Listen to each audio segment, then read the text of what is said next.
You think God had created every animal in his kingdom until you meet hornets and honey badgers, and then you think maybe the devil had some input. Hey there, kids, and welcome back to the channel. I'm Uncle Frank, and that you are having a great day. And in today's video, I'd like to sit back in the squeaky chair, relax, and have a little conversation with you guys about crossovers and multimedia interminglings and the wonderful world that is IP integration.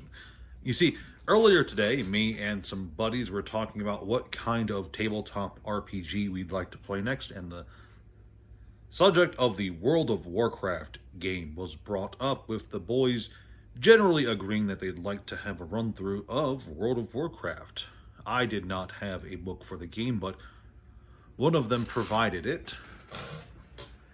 And so for the last few hours, I've been sifting through this absolute behemoth of a book. This thing is actually pretty hefty. Trying to come up with ideas for a World of Warcraft themed adventure to run them through. And pretty interesting thing about this book, as I went through it, I could not help but notice that it seemed really similar to 3rd edition Dungeons and Dragons. A lot of the rules seemed the same. It was a D20 class and race-based system. It had dwarves and humans that seemed really similar to what dwarves and humans had going on in 3rd edition D&D. And then I got the classes, and I took one look at Barbarian, wherever he's at in his book.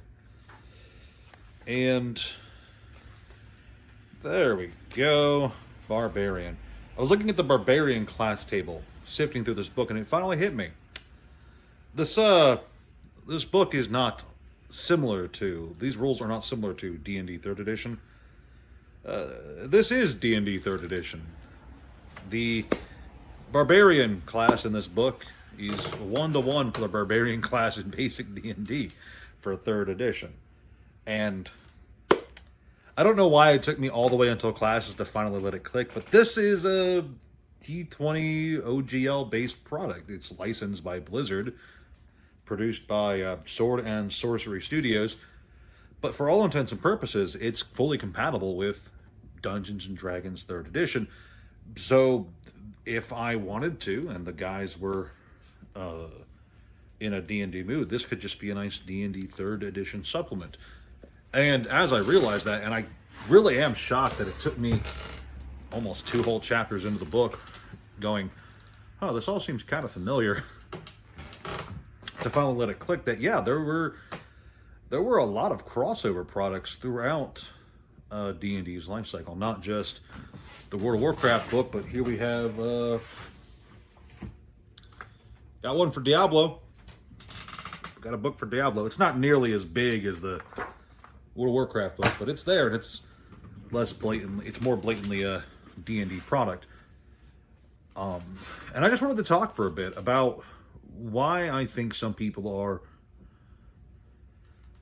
as emotional as they are about another kind of crossover product, because Universes Beyond is a present-day crossover product for a large brand like D&D was back in the day.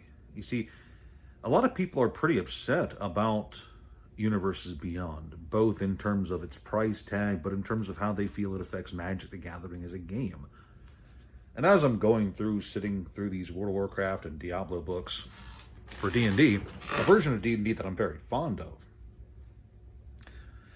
it's very easy for me to think, you know, how is this how's it really different from Universes Beyond? And it took me a bit to think about it, and I think I can finally articulate it. It's the fact that it's completely optional. At no point, if I and my friends wanted to sit down and play 3rd edition Dungeons and Dragons, would we ever be forced to play with the Diablo supplementary rules. We would never be forced to play or engage with World of Warcraft or any of the other D20 based systems like Conan or there's a Call of Cthulhu D20 system out there. There's a Lord of the Rings one. At no point would we be forced to engage with those products. In fact, we wouldn't be forced to engage with virtually anything we didn't want to be. If we just wanted to play with the core rules for D&D 3rd edition 3.5, we don't have to play with anything from the Forgotten Realms or Greyhawk or Dark Sun. Were there any 3rd edition Dark Sun books? I don't think there were. Someone let me know. There probably was. I'm just not remembering. But my point is, if we didn't want to engage with those other properties or those other settings for D&D, we didn't have to. In fact, we can make our own stuff up as we went and just fully enjoy isolated games.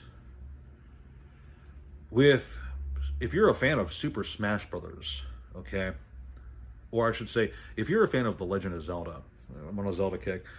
If you're a fan of The Legend of Zelda and a fan of Mario, at no point are you forced to engage with Super Smash Brothers. You aren't, when you're playing a Zelda game, you're not forced.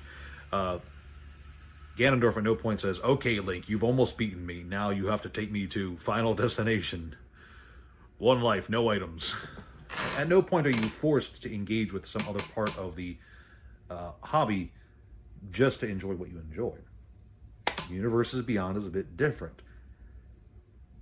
Unlike with video games or tabletop RPGs, a trading card game is a very interwoven experience where, especially if you plan on playing at tournaments and especially larger events, you're kind of forced to engage with your opponents who are going to be playing cards that you might not like, either for mechanical or flavor reasons, one or the other. You know, if you're a huge fan of Magic the Gathering as it is, you absolutely cannot disconnect from Universes Beyond if you're not a fan. And that, I think, is the important distinction when it comes to comparing Universes Beyond to similar crossover products from the past. And if people say that they're upset about Universes Beyond, that's really the deciding factor, is the fact that they can't escape it if they wanted to. There's no way for a Magic the Gathering fan to sit back at a tournament and go, I don't want to experience Universes Beyond. There is no way for them to, there's no avenue for them to escape it other than trying to trade out their experiences with Standard or Modern or Commander with formats that just simply cannot have Universes Beyond cards, like pre-modern, old school, etc. So I think it's interesting, just the fact that those, the additive argument that Universes Beyond adds to the game. It does. Universes Beyond undisputably adds to Magic the Gathering in a way that I think is maybe not great, but it's undeniably adding to the game. There are people who play Magic now who otherwise would not, just because their favorite IP now has Universes Beyond cards. But for the people who remain, who are Magic the Gathering fans, who have stuck out for decades for some of these people,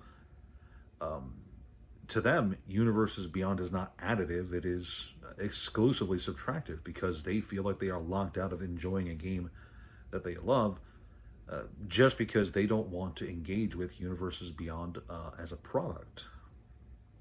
And I know that that is a relatively small corner of the fan base. I'm not even at that point yet. I have not completely disengaged with Magic just because of Universes Beyond. It's possible that it's down the corner.